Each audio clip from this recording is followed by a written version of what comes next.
Good morning. I'll do it.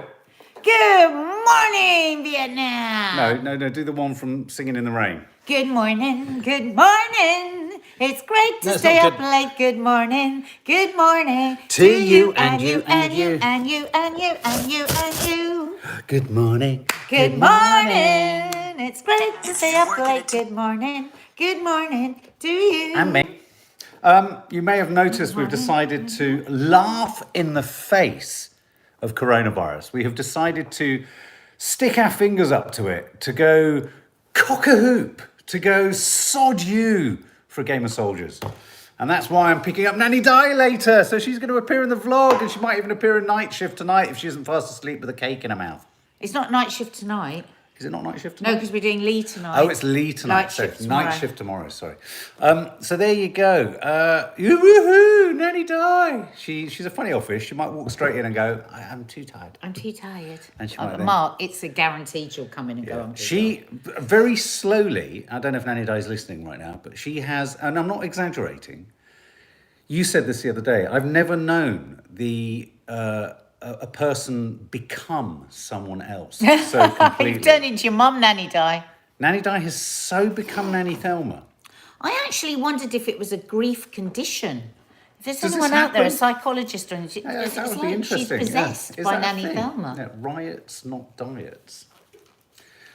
Are you advocating anarchy? Yes. Are you? Anarchy of the stomach? Yes. Right. Okay.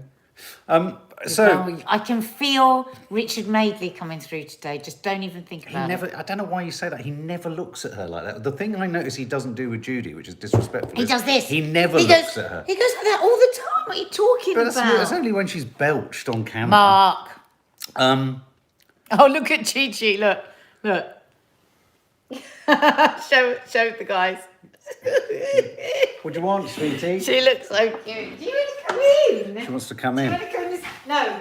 Oh, you do. Come on. Let's say some good mornings. Nicola Randall, Emma Staple, Laura Riddle, RM's Jams, Tired Mummy, Richard Madeley. RM's Jams says Richard Madeley's back. Yeah, I think we need a bit of Richard Madeley in our lives. Janine Amory, Denise Nelson Gale, Chloe Williams, Kerry J. Williams, Jedi Jenny Wren.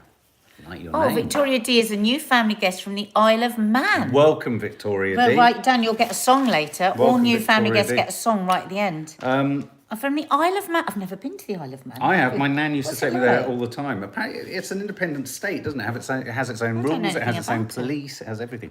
They used to do? Isn't there like a major car rally? I seem to remember. Yeah, I know being that there taken is. there There's when I was a something to child. do with cars. Yeah, I think my nan took me from Blackpool. I want to go to the Isle of Man.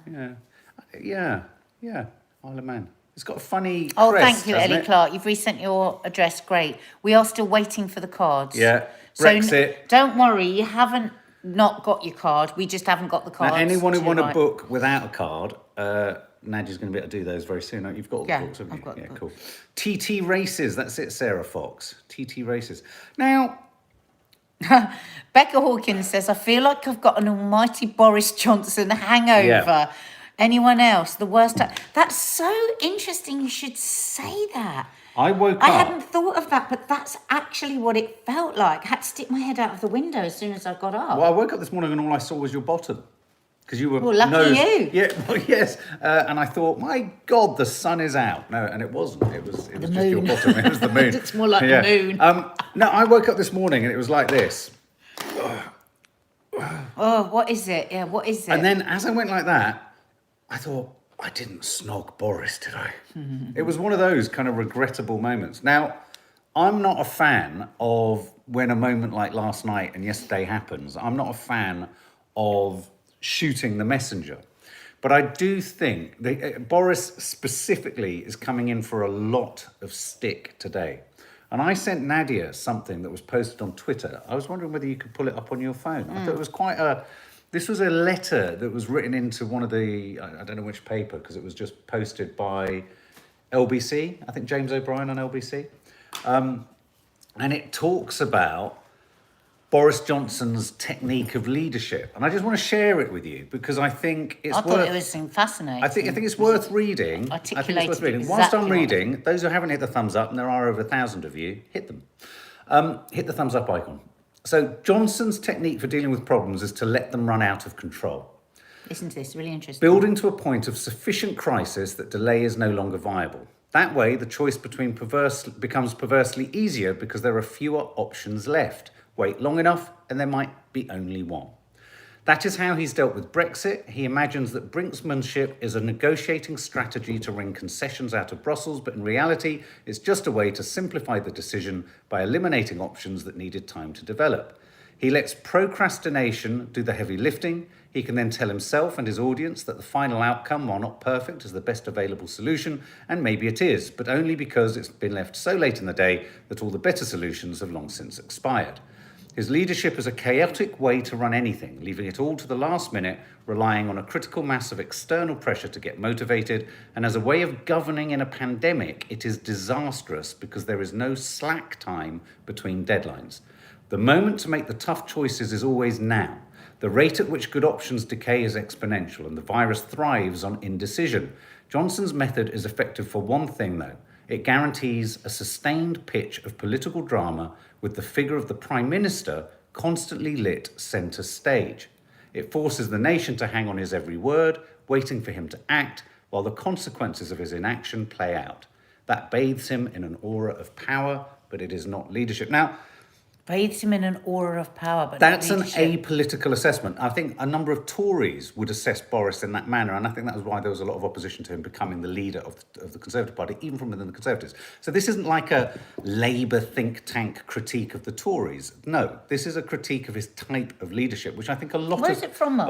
it's a letter, I think, from a reader into the Guardian or to the Times, and I just think this is a very true thing because someone else said last night on the Sky newspapers that every single day is a dramatic roller coaster with this. And I think it doesn't need to be And as that's why roller we wake up coastery with as this it is. hangover feeling, because we just feel like the rug is pulled out from under our feet on a daily basis with just, like you say, big dramatic news. Whereas a considered, consistent leadership, and God, we know they are facing the most difficult of times. There's no doubt about that. And one decision could be the right decision on one day and the wrong the next. But I think what seems to be the pulse of the nation at the moment is, how come he allowed everyone to go back to school for one day? Well, I've put that in the title. And then come back and then pull them all back. I've put Kids that in have the gone to title. bed last night thinking they were going to school today. I mean, I'm glad he's done the lockdown. I really am. But they knew before 8 o'clock last night they were going to do this. Why was it left so late? How are parents going to deal with that quick turnaround today? I just really feel for people. Yeah, it's important to note that the address last night was live. It wasn't pre-recorded like other ones have been from his sort of cabinet war room sort of setting. And you're right, at 8 p.m. last night, bags were packed, school runs were organised, everyone was ready to go. You could have done that 3-4 hours earlier. Yeah. And I really want to know, I thought he was most disingenuous, I think, in his address, was when he said, yes, we were saying to go to school, and his reasoning was because we didn't want to close schools. That's not a reason. That's not a reason now, because you've closed schools. That can't have been the reason. No. Because you've closed schools. I found that very, very confusing. It was very insufficient. And I do think that we have this ludicrous situation, which is a little bit equivalent to Christmas and New Year's, where all schools, or the vast majority, many in London, obviously in the southeast couldn't, but all schools were allowed to spread for a day. It's really odd, wasn't it? So we had a sort of an opportunity for everyone to go everywhere and then close it down again. Can you write down Louise Macmillan, who didn't get a song? Louise Macmillan.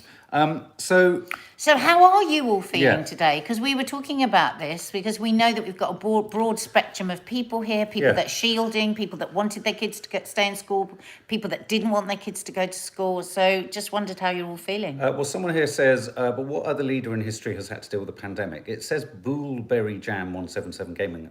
I don't know whether it's Blueberry or Bullberry.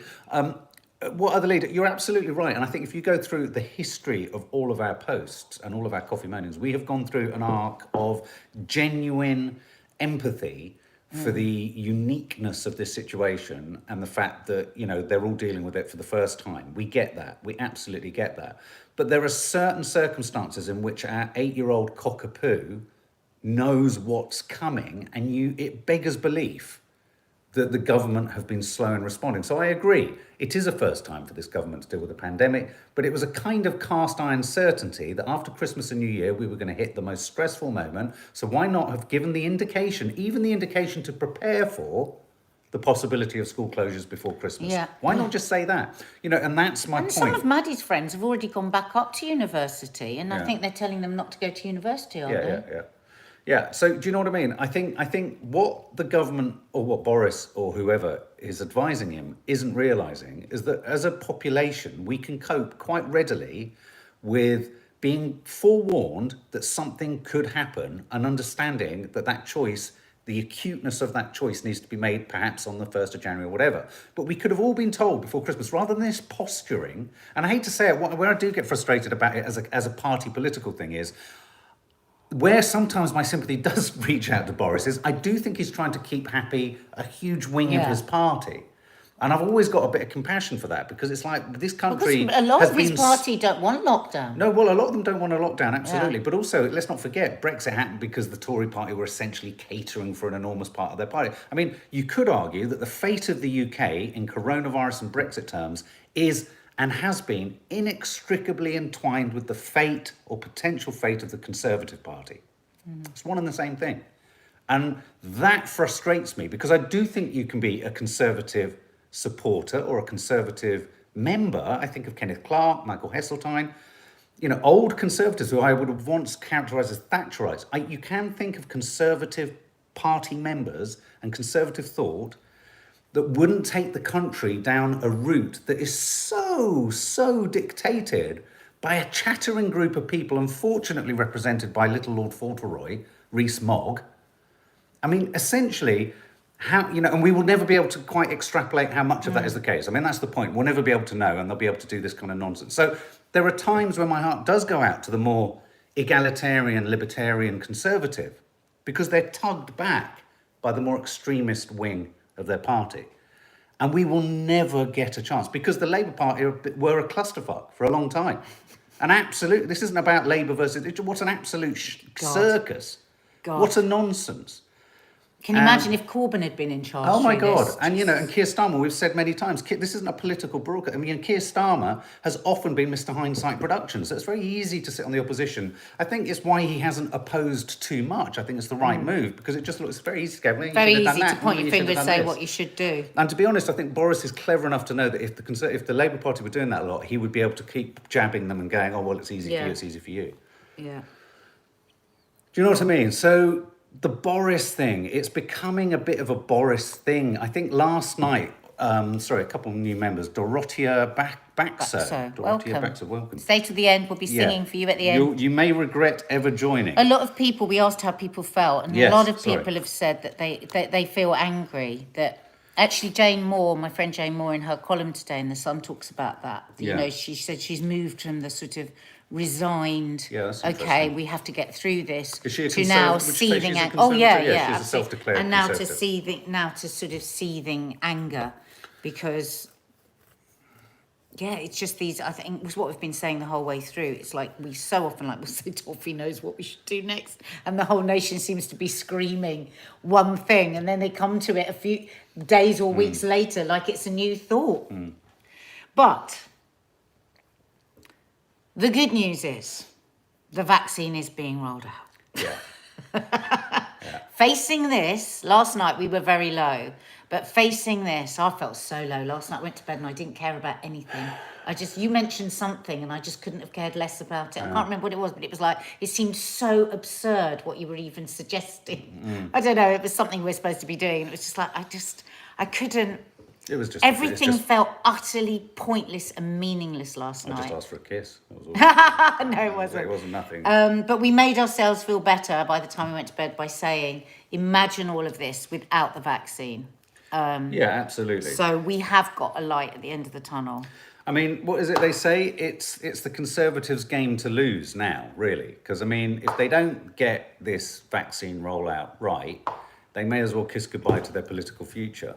Yeah. Because for sure, there is going to be a whole host of inquiries, I imagine, into how this has been conducted and run.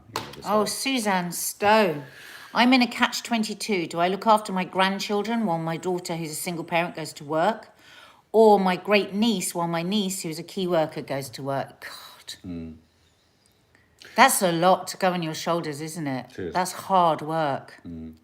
Leggy Blonde Jen, my daughter is year 11, so GCSE's cancelled. She's panicking as she wants to go to college and not sure if they'll give her the grades she needs. I mean, this is something Maddie said last night. Maddie's friends were furious last night. Maddie went up to her room last night to talk to all of her friends, came back down here, and she said, look, the biggest headline, I just like, because we always check in with the youngsters. You've got to check in with other How are generations they of actually your family. feeling? Yeah. I said, what's at the front and centre of your friends? And it wasn't not mixing, it wasn't not meeting. Oh, God, really? He's doing a press conference at 5. It was GCSEs and it was A-levels. It's the idea that perhaps, as you say, Leggy Blonde Jen, whether the predicted grades simply won't be the right grades. I mean, that you sometimes wonder when you have such a sort of one-off situation in the world, you sort of wonder whether we can't tilt the system to work in just these two generations' favour and give them the benefit of the doubt. I mean, I'm not suggesting for a minute that you give people a free pass, but I'm kind of saying give them a free pass because they've gone through probably one of the most disruptive things you could ever hope to go through. Sophie Neely, my A-levels feel like such a waste now. Oh, sweetheart. Sophie, but you've still learnt the stuff. Yeah, it's really... You've still got the education. And I think Nadia made this point last night. This goes back to something we discuss in great detail. This isn't flogging the book, but it is kind of mentioning something that we do talk about in the book. Is the fact that, about homeschooling. Yeah, is that we have to reevaluate what learning is about. Now, we've got and that's because that's the way the system's tilted. Because that's what Maddie was saying. She said, my friends are all saying, but that's what we're good at, exams. We're not good at the bit in between. Because exams, the system has been structured so that exams are all about gateways, aren't they? You pass an exam to get access to the next level. It's like a computer game. Get these stars, literally, and you can go through to level 2. Get those stars, you can go through to level 3. And what's happened is we can't get the stars, we can't confirm the stars, and so the whole system is creaking a little bit. It was interesting that when I totally agree, Martin Smith, exactly how when we homeschooled the girls, a major inspiration was Ken Robinson, who's a massive Sir Ken Robinson, who was an educationalist who advised the government. Watch him on TED everything. Talks. And sadly, he died. Such a good film. He died this summer whilst we were writing the book, but on his deathbed.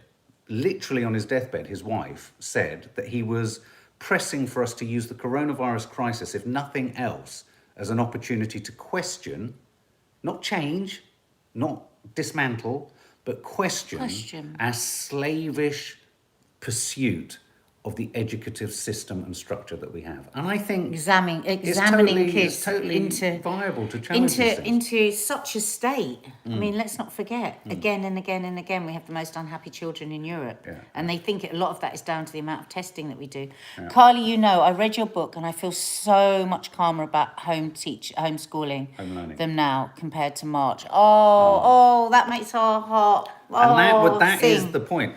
The last thing anyone is suggesting is an advocacy of homeschooling. It doesn't suit the majority of people. Yeah, most kids are absolutely happy at school. It's the right place for them. But what it is there for is for those who are lucky enough or can structure their lives in a way that they can, or for whom their children are simply so unhappy or so struggling. It's a choice. It's a choice, and it's a viable choice. And I'm not even personally, there's all this talk about changing the rules and regulations around, registers and what have you. I don't mind registers. I think if homeschooling could be formally recognised and monitored as an alternative form of schooling, I think it would take the pressure off some schools. Do you know what I mean? I think there are so many multiple benefits to it. From Becca Hawkins, I want to read that. Thinking of teaching staff and head teachers who frantically put testing arrangements in place, they worked all through Christmas for that, to now have to support the whole cohort online. My heart goes out to them, what superstars. Absolutely. Exactly, and that's what they were saying on Sky News yesterday. Yeah. Could they have not planned a bit for this so that teachers and headmasters work? Because that will just disappear, that whole testing kids to go before they go into school, won't it? That will just sort of evaporate in the same way Test and Trace has. Yeah, Orange Jam says something here that on the one hand, I totally, it's heartbreaking what you're saying, and on the other, it goes to the heart of what we're saying. It feels like my lessons are a waste of time now that exams are cancelled. It's not like we use the knowledge in real life. So this, look, totally get the fact that if you're in the system, you've got to get through the system. Yeah. But what you've just said there is, which strikes a sort of fear in my soul for the general kind of educational meaning of what education is to a nation, is it's not like we use the knowledge in real life. So why are we learning this stuff? I mean, I'm not being, why? I mean, because if what you're saying there, I think a lot of Maddie's friends are echoing the same thing. It's kind of making hollow everything that our youngsters have been told is important. It's a real dilemma, and it takes I tell you what, it takes, I'm going to swear, fucking bollocks to swim against the current. It really does. Yeah. It really does. It really does. It's not about, hippie kind of. It really does. I'm going to go. After this, we flip into a homeschooling situation, and it's not easy. It's not easy. What's that, Xander? You can't scare a nation half to death and expect them to send their kids to school. Entirely agree. Especially when. How has the science changed in 12 hours? Yeah. Xander? That's the point I don't get. And that has to be dealt with. I mean, I wonder if Witty's going to deal with that. Now, yesterday someone said that hashtag #SackWitty was all over Instagram. And I don't know whether that was pre-foresight. It does seem... Well, yeah, but is that foresight on what was going to be announced yesterday? Does anyone know what that was coming from? Sorry, we just jumped off that. But look, Courtney C. Ken Robinson book, The Element, changed my mindset on learning. Read everything Ken Robinson has written. Read everything. He is balanced. My He's 12-year-old boy. Read that one.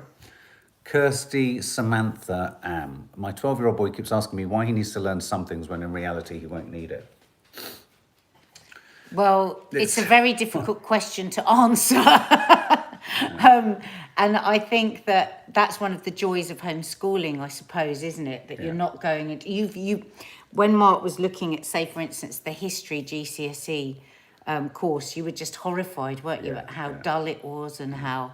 and so he was able to skew it to spark Maddie's interest more. But it's very difficult because you've got to have a system that can work for the masses, I suppose, haven't they? And I think some. I mean, look, they're having to look at the whole history curriculum now. Anyway, aren't they? They're having to rethink that because it's just so skewed in one way.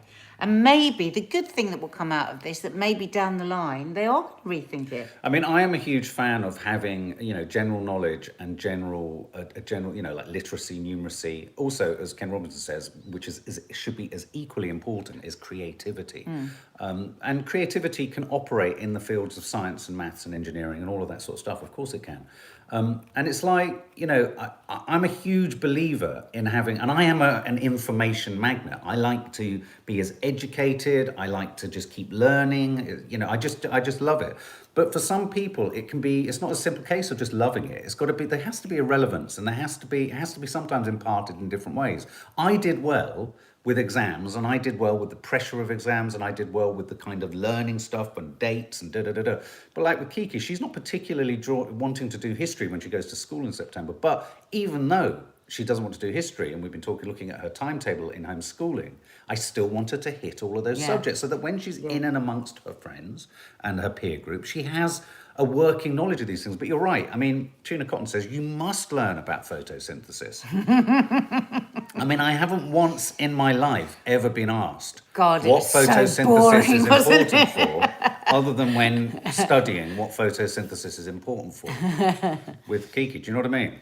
But if you, I'm a bit agnostic on this, because I think if you start to unpick whether anything is teachable, you start to unfurl everything, and you could get down to it's a swim. What's it they call it? It's a dive to the bottom, isn't it? Yeah. And I don't agree with that. Sorry, we kind of went, but it does seem algebra, Zan. It does seem algebra they say is for problem solving.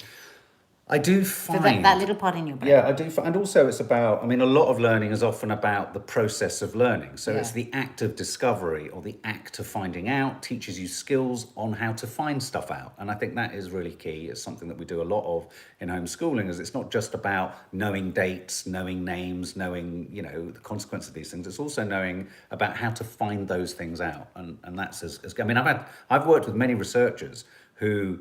their research. I know you were, Trina. We know you were being sarcastic. No, absolutely. I've worked with many researchers and people who, you get them to research a topic. If you're making a documentary about something, they come back and go, "There's nothing about it," and you're like, "Well," and then you go online and you go, "It's there. You've got to be able to find it." I have an exam today. How are uni students expected to focus? Oh God, Very hard. We found it really hard to get up and focus this morning, didn't we? It's just that feeling of just like, oh God, just the wind being knocked out of all of us. It's incredibly hard for you to focus and to see the point of anything. But just keep pushing through one day at a time, because this will come to an end. It really will. I know it doesn't feel like it sometimes, but it will. So just keep on keeping on. Faith Goodman, where have you gone, Faith? We've got to try and motivate our girls. Whitty doing press conference. Yeah, Faith Goodman saying she really hopes Whitty, just jumping off the education thing, hope he tells us about all the different types of symptoms. I must admit, I tell you what I'm feeling quite lacking in at the moment is some really rigorous science around what we know about the virus, what we know about the new strain, not But to they scare do keep us. saying, to be fair, every time they're asked, we don't know yet. Yeah, well, tell us that and tell us what you don't They know. do And tell say us that. what, yeah, but I think we need to hear it from the horse's mouth. I think we need to know, what is this about the new strain? What is this about the South African strain? What Yeah, I are the want that potent- cleared up, We because really there's need a lot that cleared up. there's a lot of Yeah. social media Yeah. information about that, which is never good, Yeah, and there's a lot of hysteria. because it's I mean, just gossip. And yeah, like, exactly. what are the facts? Yeah, we do need facts. It's difficult. So in terms of other news, there really is no other news. Lockdown starts today, and it's a proper lockdown. And I think Michael Gove was on GMB this morning, talking about the fact that the easing of lockdown should start in March. Now, I was kind of working on a 6-week program, so you're beginning to already feel how movable and mutable this whole thing is. I was heading, I mean, this is again the schedulers in us. I was heading towards half-term February. Well, that's what I they thought said. that's what they said. They did say that yesterday. No, I know, but no, Michael Gove's saying the beginning of March. Yeah, but he always comes out and says something completely different from everybody else. He's a stirrer. I tell you what I did that was really interesting last night. I put mine and Nadia's ages into the COVID vaccination calculator. Oh yeah, this was interesting. And my vaccination is going to happen between the 21st of November this year and the 2nd of February 2022. But that should give you some. Did you put in your asthma? No, Oh, that's because you didn't put your asthma in. You've got to do it again with asthma. it doesn't give you the choice. Well, underlying health condition, because you'll be moved up. Right. Because I mean, the thing is, the longer Yours away, was the end of the year as well. the longer away you are from it, the less likely you are, obviously, to be. So Maddie said put her name trouble. and details in. So I put Maddie's in, and her vaccination is happening in 2036. Xander's been offered it 3 times already. Oh, wow. Wow. What was that? But you're definitely not having it, Xander, no? Henrietta Henson, I did sleep better. It was almost like the Prime Minister gave me a body blow. Oh, here we go. Prime Minister will hold news conference, breaking news, as you guys tell us first. Karen P, we'll call you out at the end. Boris Johnson Karen. is to hold, with he's with Whitty at 5. and Valence on the first day of England's national lockdown. National address. Oh, God. It's a little bit like being called to the headmaster, isn't it? really is. It's I'm like, beginning oh, to feel like I'm God. waiting in the corridor. Can you go and wait outside the headmaster's office, please? Can you just go and wait outside there? There may be other people there. Sit down outside the headmaster's office. He'll be with you in a minute. And the secretary outside the headmaster's office was always like this. Yeah, just sit down and wait outside this. Yeah, say nothing. Would you like a glass of water? And our headmaster Oh, used to somebody's do this. been trying to get us to wish them a happy birthday sorry. for 2 days. Elizabeth Elizabeth Carroll Carroll Hodgson. Happy birthday to you. Squash Happy birthday tomatoes to and you. food. Happy birthday, Elizabeth Carroll Hodgson. Happy birthday, Happy Hodgson. birthday to you. Whoa, there you go. Kaz Stevens. It's not your Kaz, is it? Okay, so for those of you who were with us for the news, you can now leave, because we are now... All 1,000. But before you go, hit the thumbs up. Hit Come the on. thumbs up for us. But You've before obviously hung that, around for long enough, even if because you can't stand because in us. a minute, Mark and I are going to be singing, Christ. and you don't want to be here for that. So you are dismissed, class. But for all of the new family guest members, stay with us, because we're going to sing to you. Oh, Elizabeth Carroll Hodgson says, thank you for her birthday celebration. Happy birthday, my lovely. I'm sorry we didn't If you sing were it. here, we'd give you the bumps. We would. We Do you would. know, it was funny because we said the bumps the other day and Kiki didn't know anything about it, did she? I know. I wonder if that's because she's homeschooled. But did you not always, when you heard that someone was going to give you the bumps, live in secret fear? You were I going to die? hated it. And I remember, hated there's nothing it. worse than the ceiling rapidly approaching your eyes. Yeah. What about you? What did you think of the bumps? It was the way when your midriff would fly up and your feet would be more towards the, when you'd like arch up like that. Would you think your spine was going to crack? And when you were boys with shorts on, all your bits fell out. Oh, yeah, it was horrible. God. It was horrible. They'd But always then do as it. I got older and fatter and they couldn't lift me off the ground, then that became the embarrassment. Yeah. Okay. And some people were very vicious with the bumps. Oh God, it was an opportunity to hurt. It was horrible. It wasn't. Yeah, Tim Reed hated them. It's an opportunity to hurt. It wasn't an Laura, opportunity anyone to got celebrate. advice on keeping teens' mental health safe? Oh my God, my darling. My daughter's past trauma. She took a major. Oh, on the last lockdown, I'm an absolute mess. Oh, Right. sweetie. This is not Laura. steered towards youngsters, but one of the first things I would say is, regardless of how miserable and resistant your teenager is, get them out of the house first thing. I would recommend, with Kiki, it's about running. With me, I've put on the first thing I did this morning was try to put my fitness gear on because... Maddie's really hard. So I She's know this is really easy hard. to say. Look, Maddie's really hard to get out. So we don't do it first thing in the morning. We like more later in the afternoon, we go for a walk. But you need a lot of support.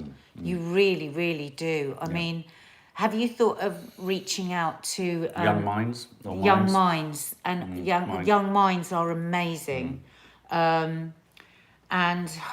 God, I mean, that's what we're thinking of doing our podcast on this week, actually, because we do a podcast, Confessions of a Modern Parent, and we cover all of this sort of thing. But it's really hard.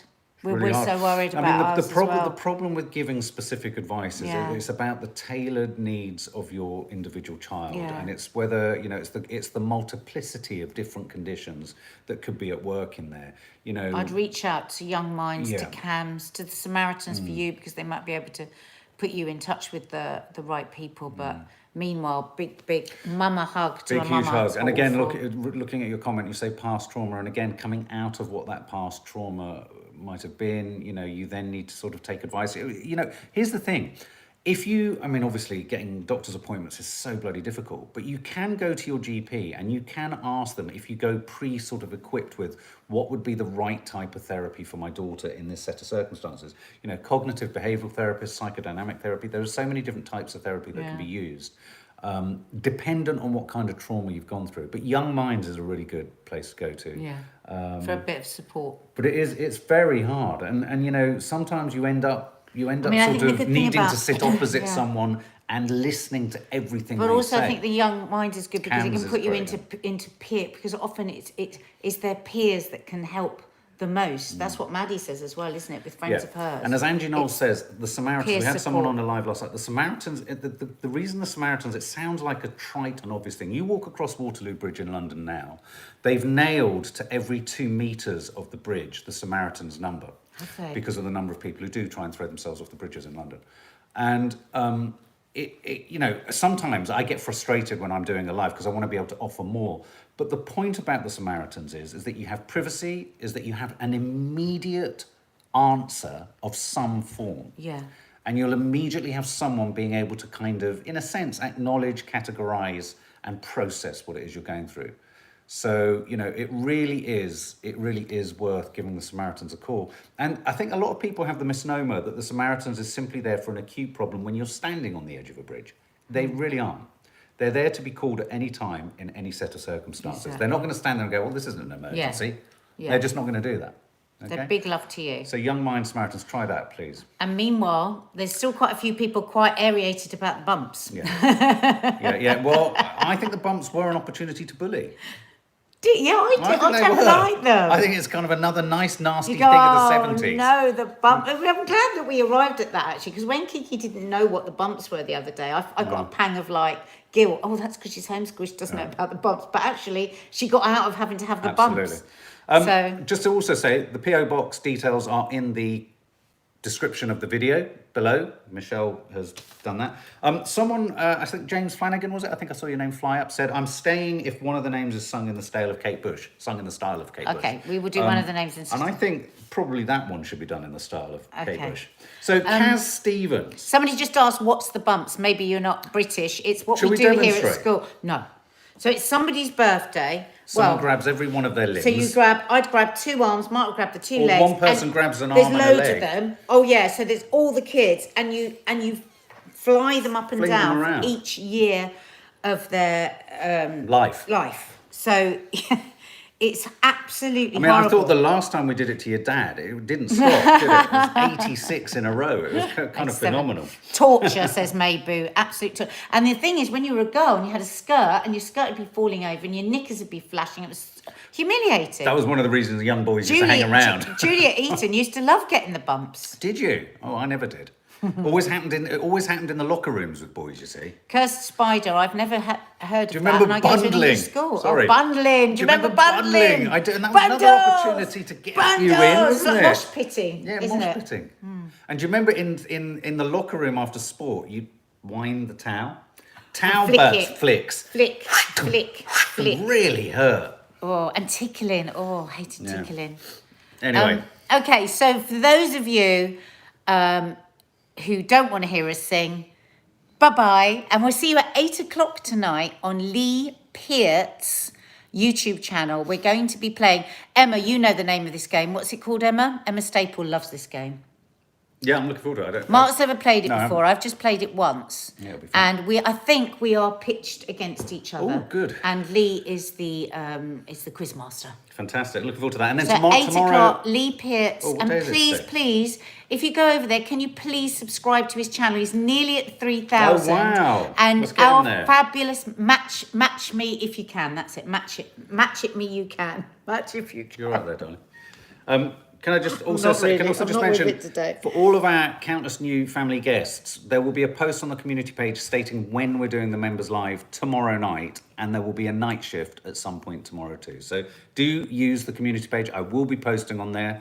I put a poll up there yesterday before Boris's speech. You know, we Morning, are gonna Kerry start putting more Rooney. stuff First there. time joining us live. Well, very, very welcome. Oh, welcome. Group hug. Thanks, Sander. Group hug, kumbaya, my lord, Right. kumbaya, kumbaya, my lord, kumbaya. There you go. All right. Bye, lots of you. Those of you that have joined today, you're each going to get your song. So, Kaz, Individual song. Kaz Somebody said they've got Stevens. the recorder ready to Really? record Kaz it. Stevens. Are you ready? Oh, Kaz Stevens. That's very dynamic. Kaz Stevens. Kaz Stevens. I'll do the surname. You do the Kaz. Kaz. No, keep going. Oh, Kaz Stevens. Kaz Stevens. Stevens.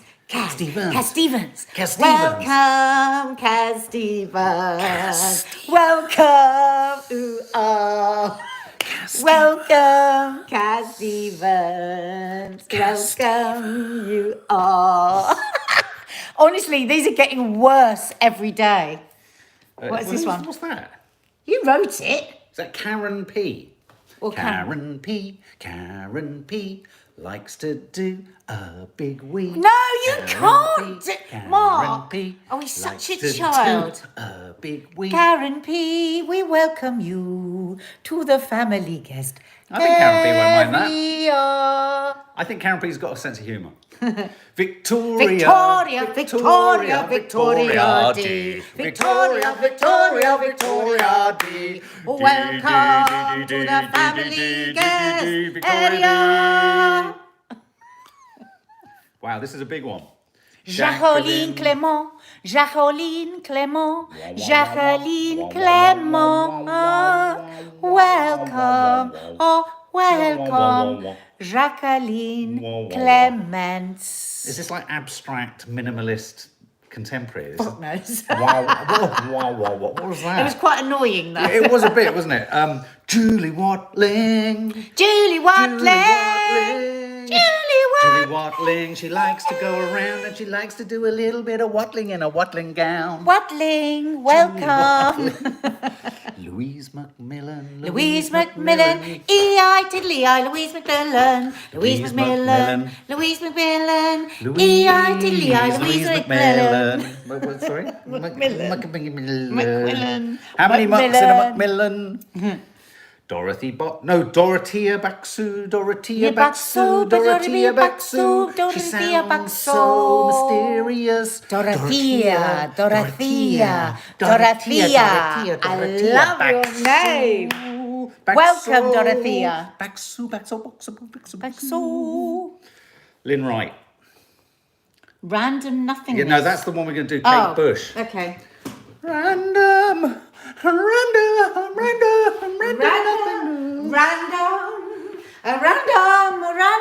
and now so cold on my window. Random, nothingness. Random at my window. Random, nothingness. Whoa. Random nothing. Oh, I love my Kate Bush. Lynn I like to do a little bit of Kate. Lynn Wright is never wrong. She's always right. Lynn Wright.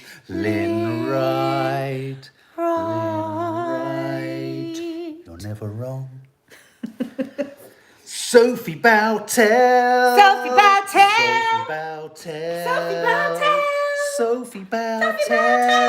to get meaningful. Sophie Bowtell. Welcome as a family guest. That's brilliant. That vaporised 500 people. We do give them permission to leave. You do give you permission to we leave. We do dismiss the class. And we do it at the end.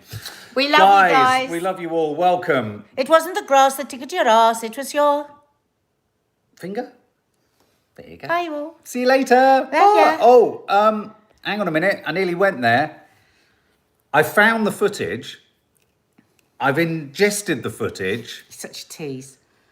I'm about to edit the footage, but go to my You Instagram, want Mark_Adderley. I'll give you a bit of my footage in a minute. Mark_Adderley to see what the hell I'm talking about and when it's gonna land. I love ya.